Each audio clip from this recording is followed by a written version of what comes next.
Selamat pagi Bapak Ibu yang kekasih di dalam Tuhan Yesus Kristus.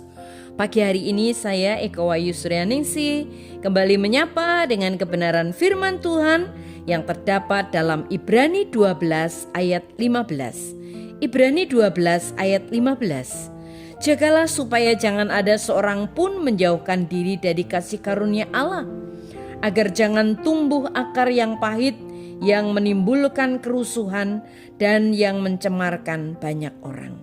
Amin. Bapak Ibu yang kekasih di dalam Tuhan, ketika kita merasa telah kehilangan segalanya, kita harus berusaha keras untuk menolak kepahitan. Mengapa? Karena kepahitan akan lebih menyakiti kita daripada keadaan yang kita alami. Masa lalu kita sudah berlalu. Satu-satunya cara ia dapat menyakiti kita adalah jika kita memilih untuk mempertahankannya melalui kepahitan dan kebencian. Kita harus melepaskannya. Kepahitan tidak bisa mengubah masa lalu kita. Ia tidak dapat mengendalikan juga masa depan kita. Yang dilakukan hanyalah mengacaukan hidup kita saat ini. Itu sebabnya firman Tuhan berkata dalam Ibrani 12 ayat 15, hati-hatilah supaya jangan ada akar yang pahit di antara kamu. Sebab apabila ia tumbuh, ia menimbulkan kerusuhan dan mendatangkan malapetaka bagi banyak orang dalam kehidupan rohani mereka. Kita perlu memutuskan apakah kita ingin menjadi pahit atau ingin menjadi lebih baik. Ada beberapa cara untuk melawan kepahitan. Yang pertama, kita terima apa yang tidak dapat diubah. Sebagian besar kehidupan benar-benar di luar kendali kita.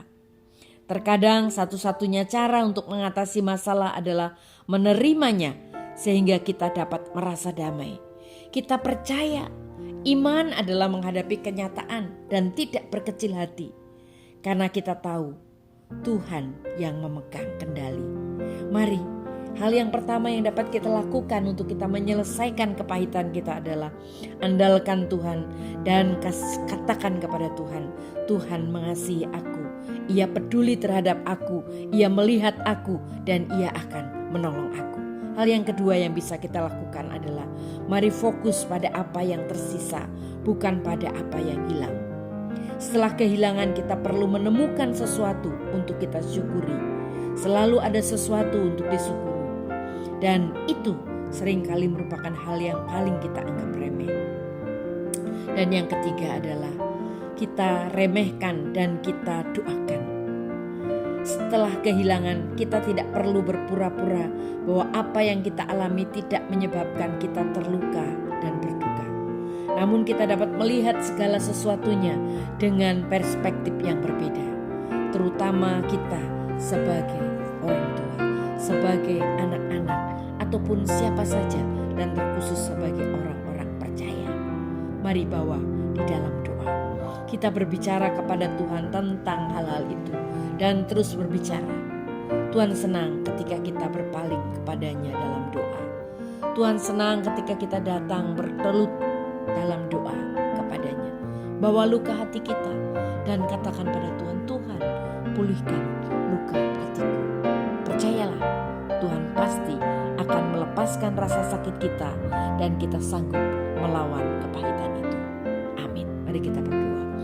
Tuhan Yesus, mampukan kami untuk melihat segala sesuatunya sebagai sesuatu yang luar biasa. Kepahitan, kesulitan masa lalu biarlah kami buka dengan hati yang sungguh-sungguh bersyukur kepada Tuhan. Kami tahu Tuhan mengasihi kami. Tuhan membuat yang terbaik bagi hidup kami. Ada banyak hal yang boleh kami syukuri, yaitu Tuhan tetap mengasihi kami. Dalam nama Tuhan Yesus kami berdoa. Haleluya.